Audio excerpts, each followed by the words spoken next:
Okay, since that great introduction, I mean, why would I don't need to do another song right now. But thank you for that, by the way. Wow, here I am again in the beautiful Olympics Peninsula. Thank you, Karen. Karen brought me over from her farm in Chimacum, Washington, where she has chickens and all kinds of, she has an 18-year-old cat that wants to eat all the time, but she eats in very small increments, very small meals. But she's wonderful. And thank you, Karen. Okay, I have a lot of notes here. So I will be reading some notes. This was a little bit of a download that I had this morning, which I really love and appreciate from Spirit, because it helps to bring things together into.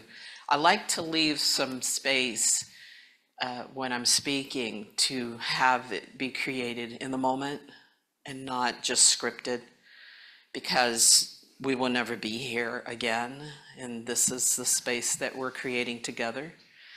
So there's just something so beautiful about this moment that I want to be in this moment. You know, one of the things that I'm committed to in my life is to be able to have the freedom to go anywhere and to be able to talk to anyone and have any conversation at any time. To me, that's what freedom looks like. You know, that it's not bound by, I can only go here, or I can only have this kind of a conversation. Because I believe we can have the really difficult conversations, but it's the way that we have the conversation is whether it's going to be received or not. So it's really about getting into other people's worlds. Like, I want a relationship with you, but I have to know how to relate to you in order to keep the conversation flowing. So if we take full responsibility for our relationships, then we really can create those spaces where relationships can happen. And they can happen in a way where, you know, like when you say something and then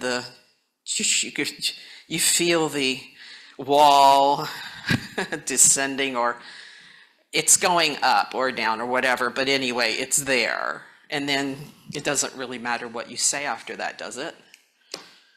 So how do we keep the flow of conversation going in the easy conversations and the difficult conversations? And that's what is possible about being human. So this is a little bit of the download. So have you noticed that we're on the planet where stuff happens? So wisdom comes from learning that, you know, what I want to do and what I don't want to do. That would be a part of wisdom.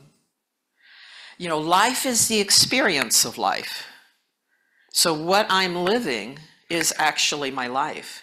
That is what my life is. And I am creating that. Having discussions about what we are experiencing in our lives and talking about possibilities are not in contradiction to unity principles or any other principles. This is an inquiry about that there's not anything wrong. It's an inquiry about what's possible, because we are perfectly human. Okay, so I don't want you to get the idea that I think there's something wrong with being human. I used to think that until I discovered what it is to be human, and then to embrace my humanity and be able to embrace other people's humanity. If we draw a circle and we say that everything in the circle is everything I already know, then what's on the outside of that circle is everything I don't know. And the fascinating thing about life is the more that I know, the more there is to know. And that's one of the things actually that really lights me up about life. It keeps me interested and fascinated because it goes on forever. So I can never say, oh yeah, I know all of that. And even when I know stuff, is it really beneficial to know it if I'm still not at choice to do something about what I know.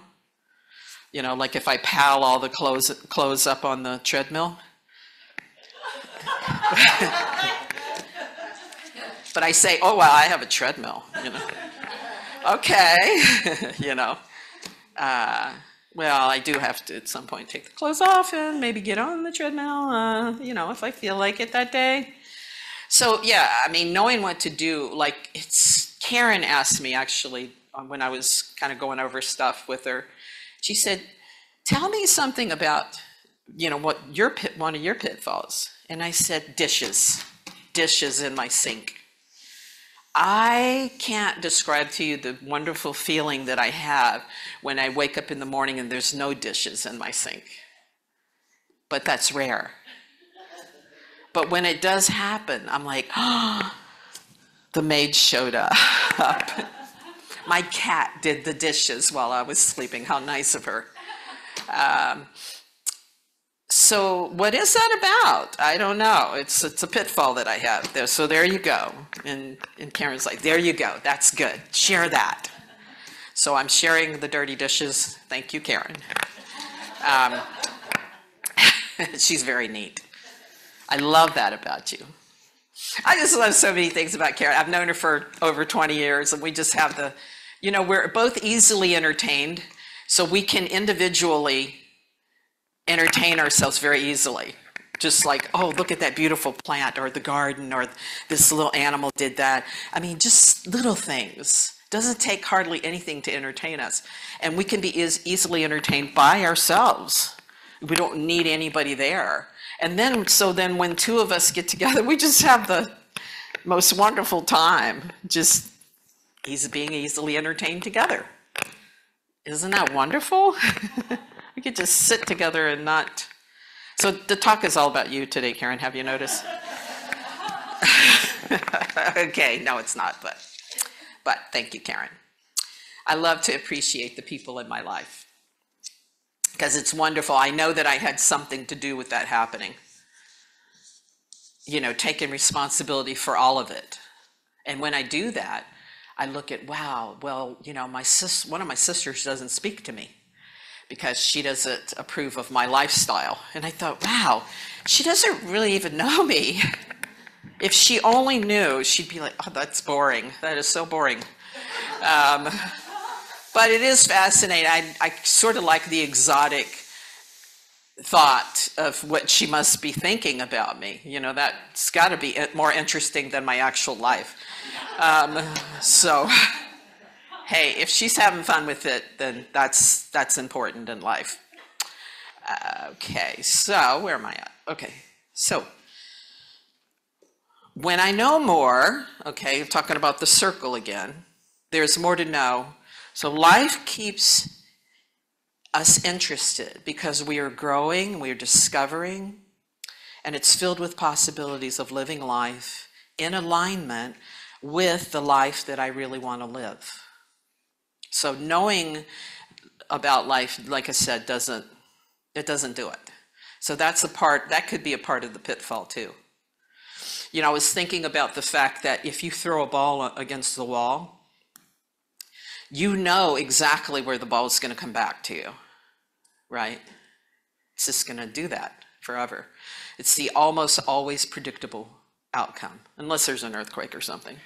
The ball is going to keep coming back. So the thing about our life, though, is that when we intercept the ball, when we take that out of the equation and we say, okay, what else is possible? And what is it that I can do in life? You know, intercepting the always predictable outcome. What can I do that puts something in life that only I can do?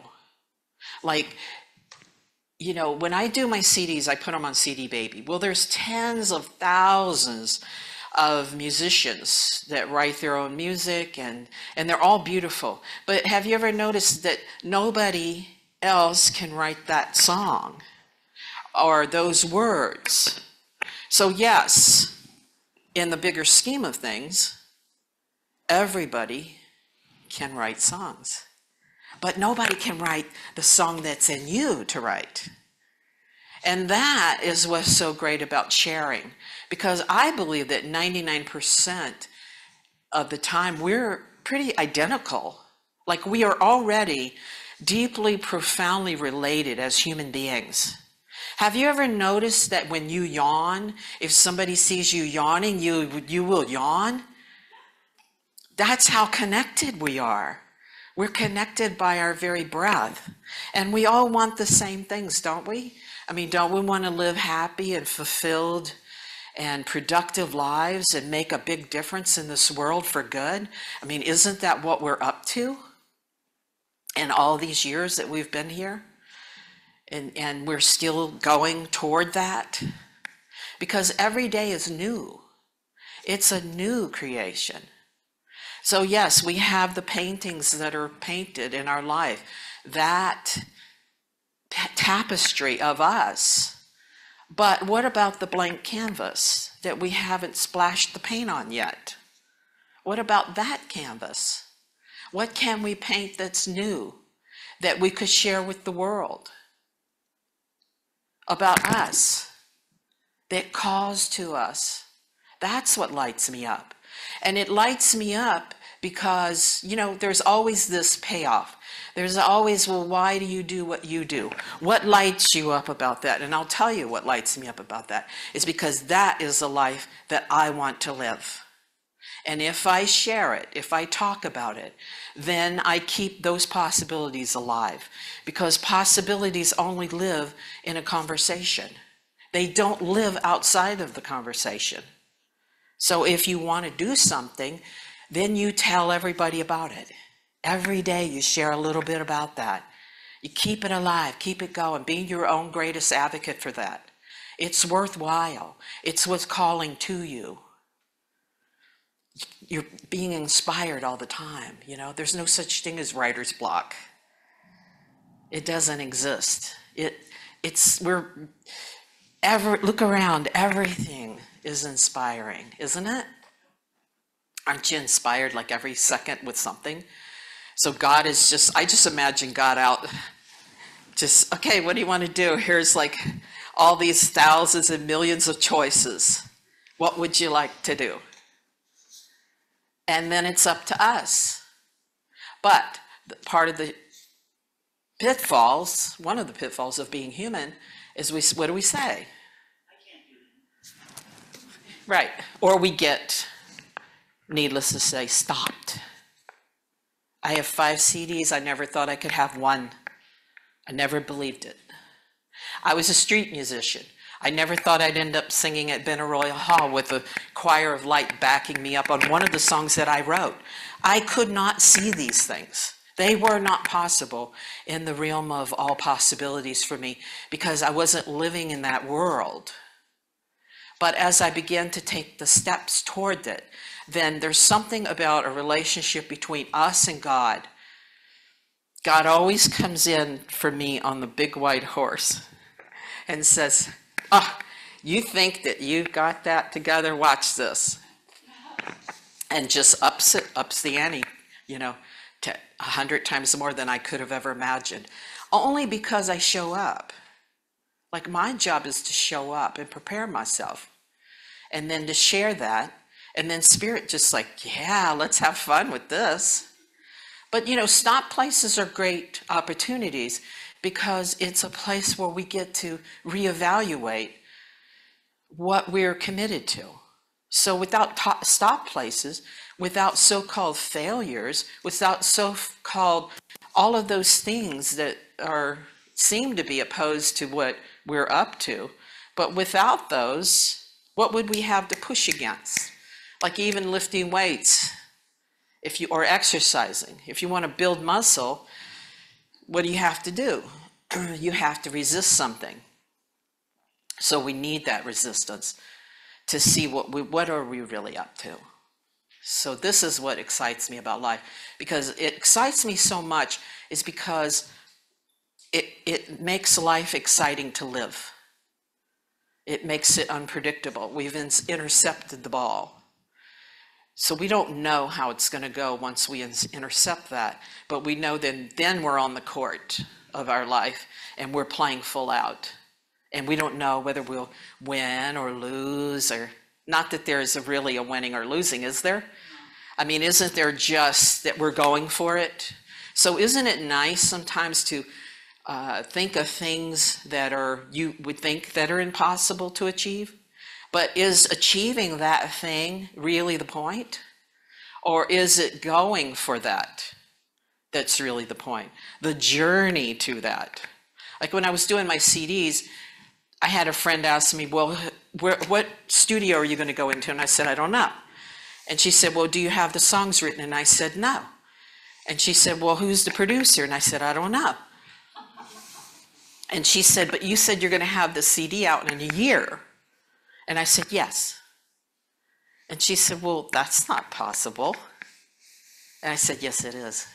And do you know that I completed that CD and it was out in less than a year?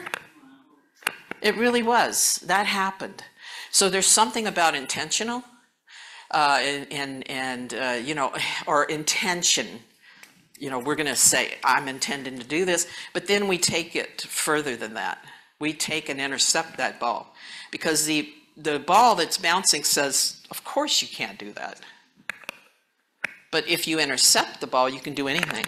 You can take the canvas and splash it with any kind of paint you want to. You are creating this very day, right now. I don't think it's an accident that we're all here together. I really don't. I think we're here by divine appointment right now in this room. This is a very sacred space right now that we're creating. Anything is possible for you and for me, for good in this world. And what I mean good is when you would want that for somebody else too, for their highest and best. Part of it is in alignment with, are the tongues in my shoes going in the same direction as the tongue in my mouth? Right? Is it? Is it?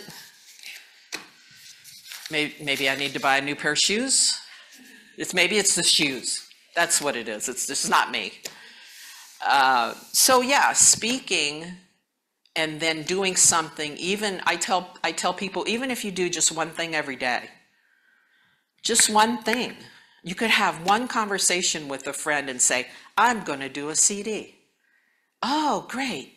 Then the next day, I wrote a song today. Can I share it with you? Oh, great. You know, every day if you envision something that you want and you see it already there, and then if you just begin to walk toward it every day, because if you see it as that it already exists, and that's what I've done with every one of my CDs, is like, I see it. It's like it would be in the back of the room right now, and it's on a little stand, and I can see it. And I'm like, oh, that's a CD. And then every day I just take one step toward it. Well, how do I do that? Well, I'm creative.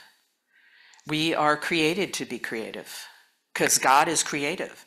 So if we want to navigate this life well and get what we want out of it, then we really must become very creative.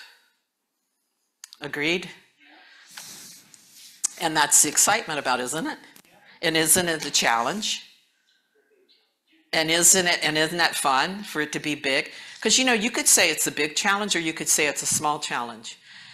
Now, are either one of those truth? They are if we set it. So I stopped saying it was difficult and I said, well, it's easy. When my friends say, well, you can't have a CD in a year. And I said, yes, I can. It's easy. And then it became easy. So our words, which are creative, right? God created words, gave us words. We use our words because we're co-creating our life with our words. So the pitfalls, and I do a workshop on this. This is actually meant for a workshop. So we sit in a room together and we have conversations about our life. And we have conversations about where we're stopped, or what happened. You know, when I was 8 years old, I was peeling potatoes in the kitchen, and I had a big old butcher knife, and I was trying to peel those potatoes to the best of my ability. And my father, and I'm not going to badmouth my father, okay?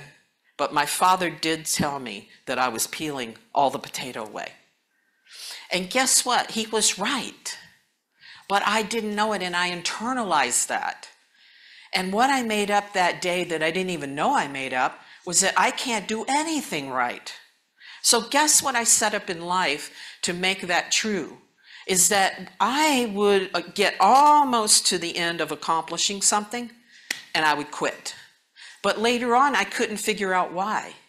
So I had to go back and dig that gold of where that came from, that story. And I had made up that story. You know, we go through life as if we're free to just walk down the street unencumbered. I'm totally free. But are we?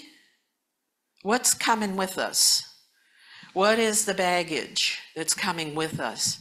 And so this conversation in the workshop is about, it's about getting rid of stuff, or not really getting rid of it, but laying it down, laying down your burdens so that you're not carrying them around all the time with you. And then if you're not carrying them around with you and you have that space, guess what? You have freedom and a little bit of space then to create something new. You have intercepted that ball. It's not predictable anymore. So whatever you have in your heart that you want to do that you have not done, this could be your time right now. This is possible. This is what is so exciting about being alive. If we only knew, and we do know, don't we? We know. But we just step into that. We just take that step, that leap of faith. Faith has to be involved. And that comes through what? A spiritual practice. A prayerful spiritual practice.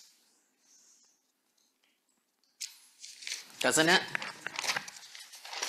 That's what I would like to get out of today more than anything, is that if we could just take a little bit of time and have that spiritual, the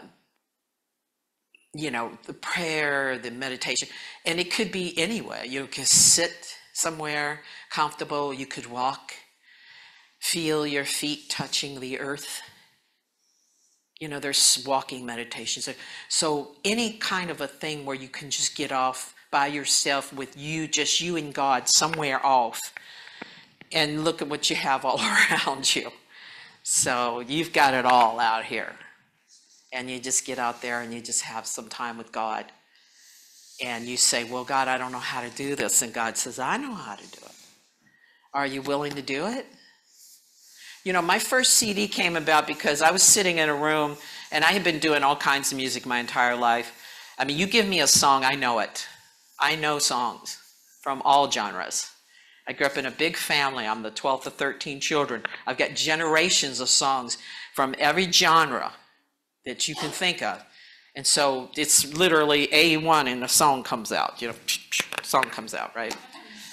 Or as Ray Charles said once, he said, I've got music symbols going through my blood veins, the little music signs, the little, the notes, yes. That's how I feel sometimes. So what's possible for us today? What is possible for us today? Are you feeling a little bit inspired? Are you? But here's the thing. Have you ever noticed that you can get really inspired, and I mean on fire, and then maybe by tomorrow or next week, it's like, what happened? I was on fire. There was nothing that was going to stop me. Nothing. I was going for it. And now I'm like, yeah, that was nice and everything in that moment, but This is another moment. Well, if you look at the laws of the universe, what does the universe do? What does the universe do? It recycles. It has a place for everything. Everything that was here before is not here. There's no, there's very little evidence for some stuff, but we can see through, history. We dig stuff up in this. Oh yeah, that used to be here. But, so we are in a process here where if we're saying something, guess what? It's going to go somewhere. It's not going to stay with us. It's only going to stay with us if we anchor it. We have to put things in place. I mean, why do you think they created Post-it notes? They're put them on your refrigerator, put them in your car, put them on your guitar stand. Whatever you want in your life that is a big enough game for you to play. And I invite you to play I invite you to play the game that is bigger than you can conceive of. That's a great way to start. Like a friend said, well, how far up can you go in music? And I said, I could give Capitol Records a call. Right? Okay, that's pretty far up for a street musician. Yeah, I'm going to call Capitol Records and talk to the CEO. Well, what's a big enough game for you that would be way out there as far as you could imagine? And then, being realistic though, keeping that in the back of your mind, but it's like, what have I always wanted to accomplish in this life that I haven't? And then, anchor it. Put the Post-it notes, have a daily conversation, keep your possibilities alive, be your own greatest advocate, have a group of people who are a stand for you. Ask them on the phone, will you stand for me for this? Because I need help. I need support. Can I call you every day? Can I call you once a week? And then get on the phone and call somebody else. Can I call you once a week? And then every day you're having a conversation about what it is that you are. And then keep that you are definitely going to accomplish that. And you will accomplish it. It will happen. If you anchor it in reality that is present tense. The conversation we have today will disappear, as rightly it should, because that's what life does. It keeps going forward. It does not stay. Only things that stay are the things that you keep them in place. And you're worth it. And if we don't do those things, I mean, aren't we kind of ripping people off of ourselves, of sharing ourselves, of what it is for us to be here and what we really want to accomplish? And if we don't do that, isn't it like just saying, oh, it's okay? It's not okay. I mean, it's okay. Yes, it's okay. But is it really okay with you? And that's a question. Is it okay with you? It's just an inquiry. That's all it is. It's just an inquiry. This is conversations. These are conversations. All possibilities live in conversations. All of them do. What's possible lives within the realms of a conversation, and what stays alive is what we keep alive. That's how it works. And that's how we really can get stuff accomplished. And these are not things that are in contradiction to Unity's 12 principles, because they complement them, actually.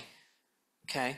So the 12 principles are wisdom, love, strength, faith, imagination, order, understanding, will, power, I love this one, zeal, release, and life itself. Those are the 12 principles of unity. And I think that they go right along with it, with everything that is the inquiry of everything that we've been talking about. And unity believes that God is all present, all power, all wisdom, that there cannot be an imposing power in the universe, that there cannot be a struggle between two powers of good and evil. So these pitfalls, it's just a part of the growing process. It's not like there's something wrong here. It's totally being human. It's an interesting thing about being human and being spiritual. It's an interesting dance of being, I'm perfectly human. That's a beautiful thing, because can I accept myself? Can I love myself with all of the things that I say, oh, these are flaws and I shouldn't have them? Sometimes I've noticed that those things that I think are shouldn'ts and that I hide out the most on are probably my greatest strengths if I turn them around a little bit. Like, you ever notice the monster under the bed? If you really pull them out and really look at them, they might just want a cup of tea or some crumpets or something. It's like, well, you know, it's a part of ourselves that we deny. But, you know, there's a Buddhist saying too, is that, you know, we're not here to cut anything out. You know, that we accept all of it. But the question is, what do we do with all of that? You know, who's running the show here? You know, is all that stuff running it, or am I, or what part of my persona, or what part of my personality, or who gets to say? And I think if we delegate in a way that works for us, we can get a whole lot out of life, a lot of accomplishment if we do it that way. So some of the pitfalls, I just want to kind of briefly touch on those, because like I say, I do a workshop on these. And the workshop is about having the conversation. We sit in a room together and we have these conversations, and the requirement is that we're willing to come up and expose some of those things that we have, you know, to discover those things. Like the one that I shared about the knife with the potatoes, peeling the potatoes. That kind of, to be that sort of vulnerability. Because things will come up in conversations, like, I'm sure, I have no doubt that when I shared that story, something came up for you about some memory you might have had. And it could have came from, like, you know, maybe you didn't think about it from years ago, or, you know, because this is what it is to share with each other. So having these conversations together, there's a vulnerability to it, and there's a sacredness to it, and there's a trust that I really can trust myself, and I can trust myself with you because you are like me. You know, the thing that divides us the most is we each have our stories, and our stories are a little bit different. But what else really divides us as human beings? I mean, aren't we kind of identical, except that we have our own little autobiographies, right? There's a saying that the difference between us and a soap opera star is that they get paid and their scripts change, right? So, but because my scripts always stay the same, don't your scripts always stay the same? I get up every morning, there's the dishes again. What is that? Okay. I'm still working on that one. But can I love myself because I eat even with my dirty dish? Can I? Indeed I can. And sometimes I tell my cat that because she's so fastidious. You didn't do these dishes last night. Okay. I said, you just be a cat. Don't worry about me. So, okay, let's see. Pitfalls of being human. Oh, I love this one. I think I just talked about this one actually a little bit. The shoulds and shouldn'ts that determine our choices. So our views about how things should go, how people should or shouldn't be, all have enormous influence on us. Our shoulds and shouldn'ts are so much a part of the way that life is for us that we often end up living within the boundaries that they establish. When we start from a stance that something is good and should be, we find ourselves dealing with life from a particular set of options. For example, endorsing what is happening or going along with what is there. On the other hand, when we take the opposite stance that something is wrong or that it shouldn't be, we find ourselves with a different but equally limited set of options. For example, fixing it, avoiding it, and putting up with it. So that's one of the pitfalls that we could talk about in our workshop. Sound exciting? It really is interesting. I mean, it's like fascinating. And what's so cool is we get to discover all these things. It's like, I knew that, but I didn't know how to navigate a new splashing the canvas. Because another pitfall is more, better, different. Okay? So as human beings, we often seem addicted to change. This is evident in our frequent pursuit of more. More money, more fun, more recognition. Or we go after what we think will be better. A better relationship, a better job, a better house. If we are not completely satisfied with more or better, then we try something different. A different relationship, a different job, a different house. When this pursuit of more, better, and different fails to satisfy, the only thing that seems left is for us to repeat the cycle all over again.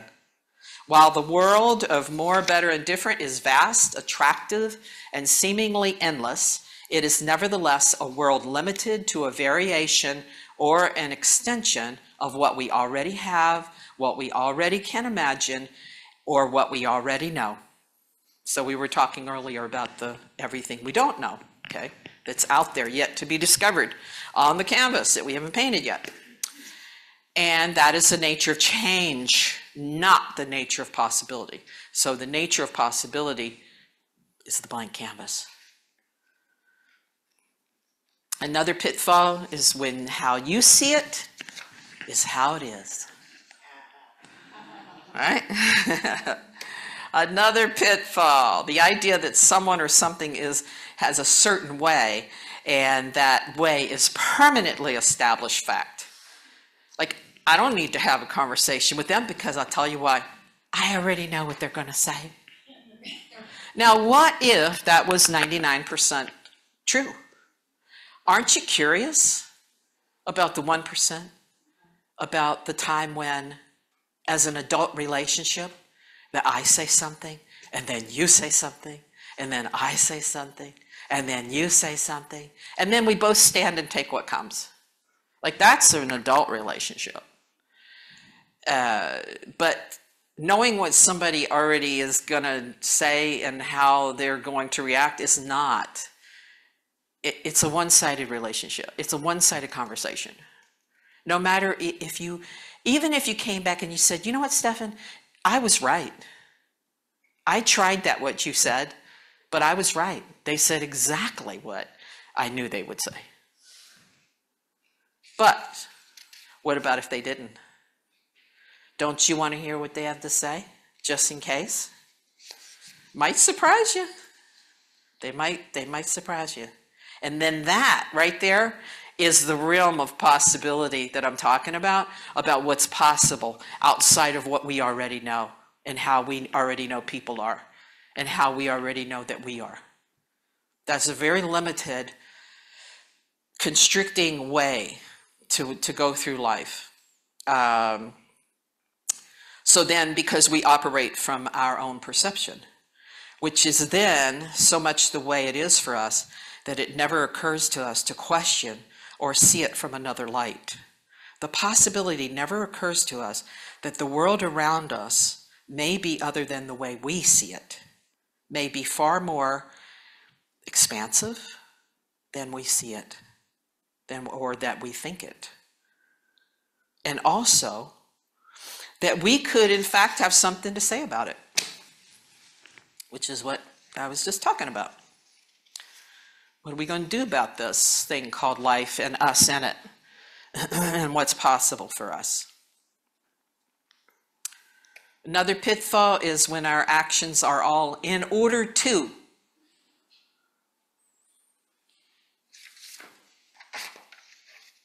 I'm going to do this one, and then I'm going to do a meditation, okay? How's that sound? Okay. So when our actions are all in order to, a lot of what we do every day is directed toward very specific ends. It seems whatever we are doing it to make something happen, to get somewhere, to fix or change something, to have someone else do something. We are attached to having a particular outcome. This way of operating from in order to reduces the possibilities of living full and cheats us out of the satisfaction of being fully alive in each moment. What if it were possible to give up moving somewhere and all of the in order tos that make up our lives? To do what? To actually just be there. To fully be there in life. Not because you're going somewhere, because you are being here. We are here for something and available for something. And that's the whole point right there. Is when we are being present, we are here for something. We are available for something. I did a workshop. I'm just going to say this really quick and then we'll move into meditation. But I remember I was in a workshop and they had various things that you could take on as what your project was going to be that weekend. And mine was, I was going to be fully present. 100% of the time, fully present. That's it. That's me. I'm going to be in the moment. And I was excited about it, really lit up about it. Even told people about it. I was like, oh, this is going to be so fun. And as I was telling somebody about it, my toast was burning. I smelled it burning. And I'll be right back. And I thought, okay, well, that was just, But I never burned toast. I never burned toast. So I put the new bread down and I was so busy, man. I want to be present in this moment. Woo-wee! And the toast was burning again. Now I ended up burning 3 sets of toast by being intentionally present. And I wasn't being present at all. Isn't that interesting? So what is it really to be present? Like we think we're being present? I'm being present here, but are we? It was really an interesting inquiry that day. I could not believe it. I never burned 3 sets of toast in one day, or ever, in any day. So these are fun little things. These are ways that we can have a lot of fun in our life. It's not work.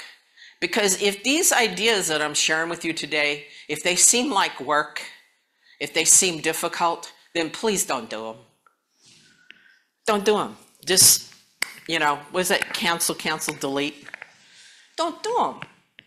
I'm talking about having fun. I'm talking about being lit up about your own life. And we can do it, but if you are lit up about something, if something occurs to you, then by all means, anchor it. And don't give up on it. Be like that dog with the bone. And don't give the bone up. Don't give up on yourself. This is your life. This is your opportunity to co-create with God Almighty. And I'm going to have fun with it. It's not going to be work for me. If it's work, I'm not doing it.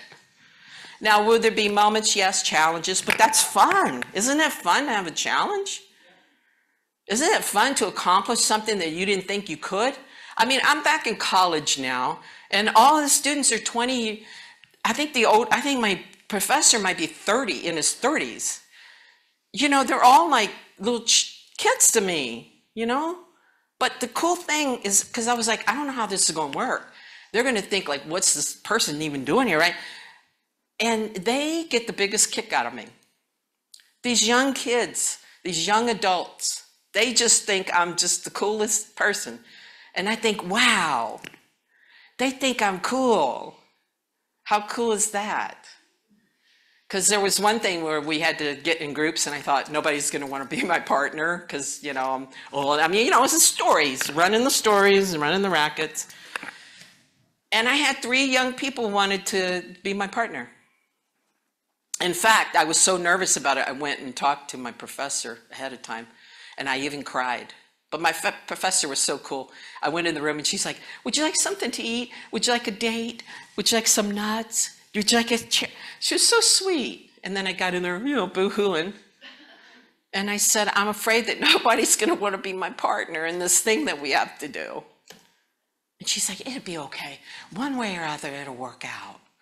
And then during the class when we were choosing partners, and she saw how well I was doing, and she said, you go, Stephan. So it was a great little moment. But when we can expose ourselves that way and we can share that kind of stuff with each other, our fears, have you ever noticed when you share a fear, then it kind of takes it away, it takes that energy away from it, and then it's like, oh, well, I just shared that, so it's cool. So we can have that kind of vulnerability with each other, especially in a space like this. Everybody here is for everybody's good. So this is a good spot to share yourself with. So I just invite you to be really vulnerable with each other and share yourself deeply, because you're just going to get all this love and support. Don't do it by yourself. It's not that fun. I mean, it is for me and Karen because we kind of easily entertain ourselves, but it's like, what you doing? Nothing. The cat, did this or whatever. But we're definitely meant to be in community as well. But so I took on being in college. I'm actually doing quite well. I'm getting a counseling degree, and it's just going really well. So just be willing to take those chances and opportunities that you do have if you want to go do whatever you want to do. I just encourage you to do that. Promise me that you will. Yes? One of the things you said about that 99% and that 1% is, I really like that, because I have so many situations where I had a 99%.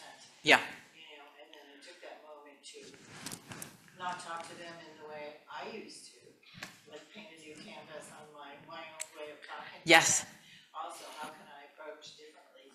And then to find something drop away and the 1% does show up, and it happens more often than you would even think it's going to happen.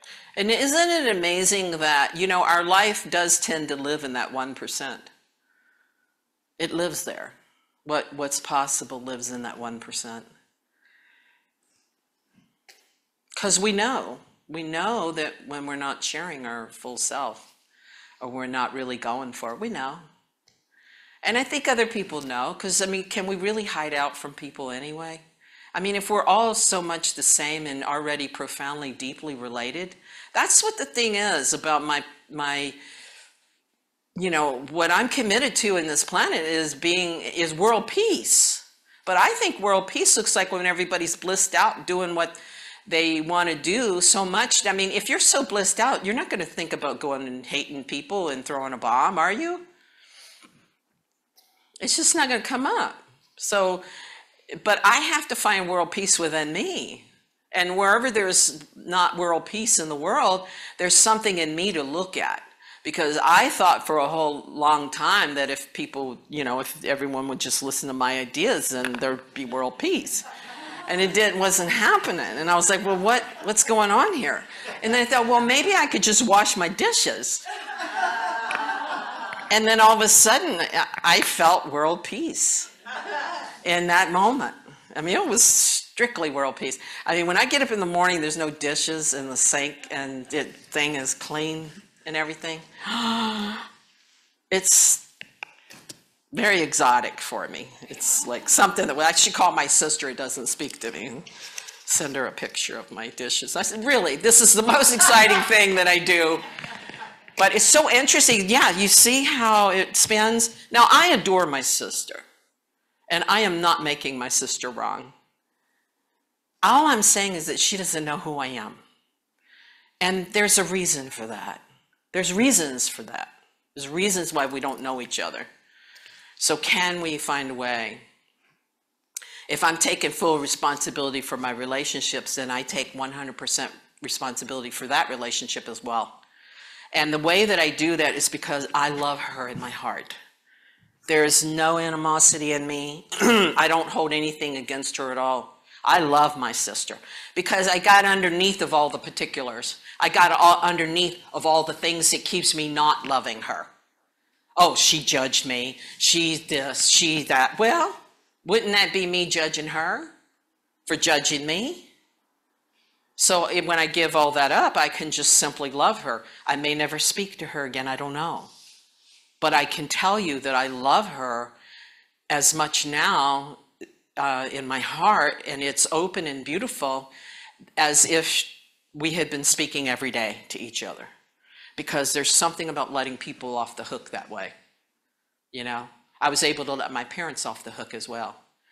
Because they brought me into this life and they gave me life. What a great opportunity. And that, you can give them a break on a lot of things. You can give your parents a break on a lot of things if you really realize that you're here because they brought you into this world. That's a good reason to forgive parents. And that they probably did their very best. That's another good one.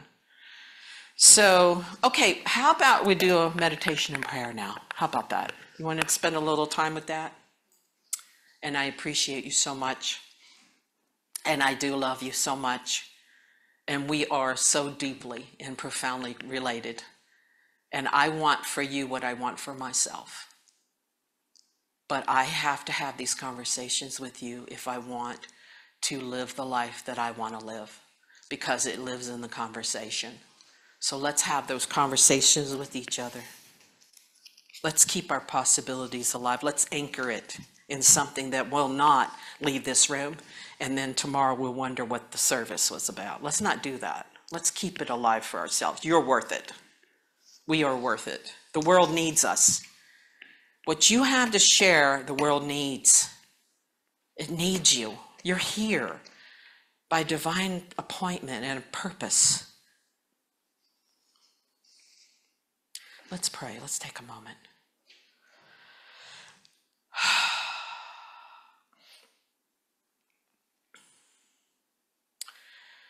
When we are talking about this thing called life, we are talking about the power that makes everything go. We are talking about a power that is within you and around you and through you. We are talking about a power that you can learn how to use for definite purposes, for better health, more happiness, greater success.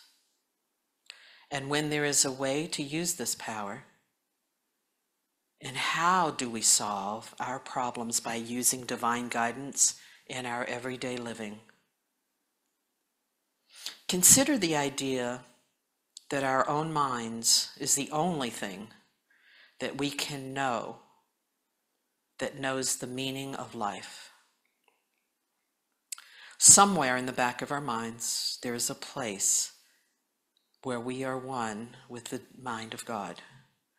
There is a place in everyone where this thing called life entered and can, if we let it, guide us to the solution of our problems. To find this place, to discover this power, and to learn even the simplest way of how to use it would be the greatest thing that could happen to us. That first you may say, this is too good to be true. How is it possible that I could be hooked up with the mind of God? That I could really call on it for the little things in my life? Yes, it does seem like a tall order, but in doing so, so simple of a thing as turning on an electric light, we are using a universal law for a definite purpose. And why should it be any more strange to think that you are one with the mind of God then, that it is to know that you live and move and have your being in a gravitational force that holds everything in place. You are not that force, but you use that force. The mind of God is the only mind there is. And because this thing called life has entered into us, we are all using the mind of God, whether we know it or not. This is what Moses said, that when he said the word is in our own mouth, by which he meant that life of God, that it is not far off, but it's in our own mouth. When we say that there is one life and that life is God and that life is my life now, you are speaking the truth. And when you say that there is one mind and that mind is God and that mind is my mind now, you are also speaking the truth. For each is an individual in this infinite mind. It is the most natural thing to be in this world and to turn to the mind of God for guidance. And it is equally natural for divine guidance to come to the one who expects it. But you may ask, how can I expect an infinite mind to be interested in my little affairs? Again, let us find an illustration from those natural laws which are so common to us that we can accept them as a part of our everyday living. When you breathe the air into your physical lungs, you are breathing the same air that the cat and dog breathes. And this air is common to all humans, all animals, and all plant life. Nothing can live without it. When you speak of the breath of life, you are speaking of a universal breath. You are speaking of the breath of nature. You are talking about the way this thing called life works in you and in everything. And you don't say that breath of life is big or small or hard at all. You don't say, why should the breath of life be concerned with me? You take it for granted that it is there and available, and you breathe it. Nothing is big and nothing is too little for God. Nothing is hard and nothing is easy. The one power and presence flows through everything, animates everything, manifests itself in everything, and is everything. The idea that you are one with the mind of God is not foolish at all. Rather, it is a simple statement of a self-evident fact. The mind that creates and governs everything is the mind that you are using this moment. The problem resolves itself into a very simple one. The mind of God already has entered into you, and you had nothing to do with it. This is the gift of heaven. And to me, it is the most wonderful thought of all, to realize that my life is the gift of this thing called life. That when I was born, this life already was here. I had nothing to do with it. This we have always accepted without even trying to figure out what it really means. We've always taken it for granted that we are alive and that the life that flows through us is not something that we thought up or brought about or created. This is what Jesus meant when he said, it's your Father's good pleasure to give you the kingdom. He didn't say God is bargaining with you to see whether or not you are worthy to inherit the kingdom. He said, behold, it is at hand. Enter into it. Learn how to live the more abundant life. Have faith in it. And now we are getting the proposition where we can handle it. It is no longer vague or far off. For this proposition is not one of going through search after God or trying to relate your mind with the mind of God as though it was some big, great secret. It is one of acceptance. And even this doesn't call for any great stretch of your imagination. For you have already accepted every other law in nature as commonplace facts in your everyday life. You're merely going to add to what you already accept something so important, something so far-reaching that it can change your whole life. For out of failure, it can create success. From fear, hope may arise. Sadness and grief can be turned into joy, and unhappiness into a state of mind that makes everything in your life glad. But you want something more than a theory, no matter how high-sounding this theory may be. You don't want to leave your theories up in the air where they can't be used for practical purposes. You and I want to know what to do today and what to do tomorrow. Life has put something in us which demands that we live creatively, that we live happily, and that we actually get a kick out of life. And we all want to bring this dream down to earth. We want hope to pass into realization and ideas into accomplishment.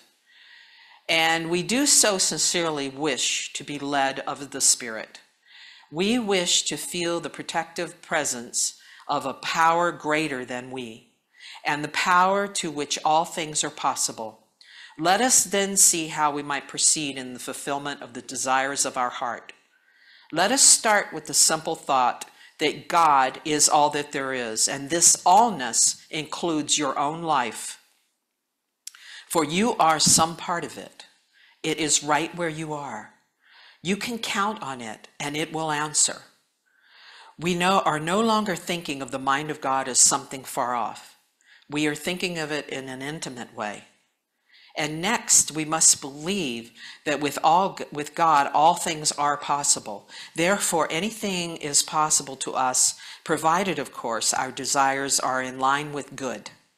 They are always in line with good when we desire the same thing for others that we do for ourselves.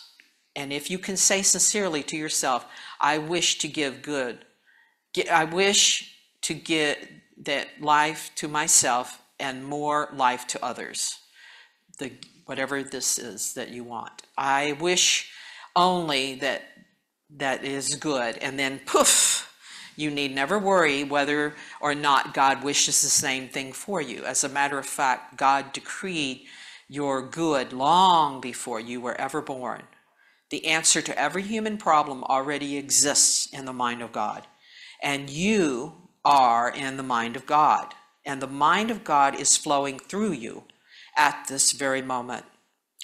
This you must accept, and accept with enthusiasm. Accept it as you would accept the best news you ever heard. And having accepted it, use it. Your problem is not in trying to figure out the place where divine guidance comes from, so much as it is in the simple acceptance that it comes in your own mind, that it is right here. The kingdom of God is at hand. No, your difficulty will not be what most people think it is, for it resolves itself into this very simple thought. If divine guidance is going to work for me, it will have to work through me.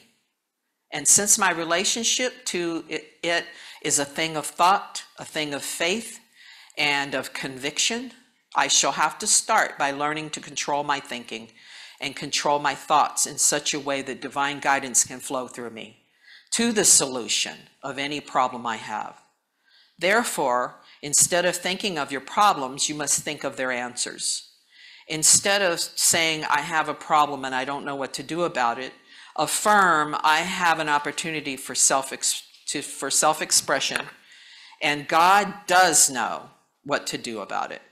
The thing to be certain is of your mind's affirming the answer rather than denying it. You ought to affirm that the answer to every problem in your life already exists in the mind of God, that the mind of God is right where you are. It is within you now. And since the mind of God must always know the answers to every problem, then you know the answer to all the problems in your life. Just keep it simple as this, for this is the keynote. Just a simple childlike acceptance that God always knows what to do. God never makes mistakes. Affirm then that God in you is not only knows what to do, but causes you to do what is best in your life. Be willing to take a little time each day for meditation and prayer. Learn to have patience with yourself. Be more than hopeful, be enthusiastic, and try to feel that the gift of life is already made. You are merely accepting it just a little at a time. Take time out for this. It is the most important thing you will ever do. Then you will go about your daily life Have a calm sense that you are being guided. And if thoughts of discouragement or thoughts of failure come to you, don't fight them too hard. Don't struggle against them too much. Just say to them, now you get out. You don't belong to me at all. You are no part of me. And having thrown out the negative thoughts, begin to think in an opposite way. And for every thought that says, I cannot, you say, I can, because God can. And for every thought that says, I don't know how, say, but there is something that does know how. And for every thought that says, you are alone struggling against the world, you say, I am not alone. I am one with God. I am not struggling at all. I am in partnership with the only power that is. You do this, and I know that you're going to have a wonderful experience. There is something in the universe greater than we are, and yet it is the very breath of our own life. It is the life of our own life. It is a power on which we may call, a power so close to us that it is nestled in the secret place of the Most High within our own souls. And we all know that they that dwell in the secret place of the Most High shall abide under the shadow of the Almighty. God bless you. You may come back into the room. Thank you very much.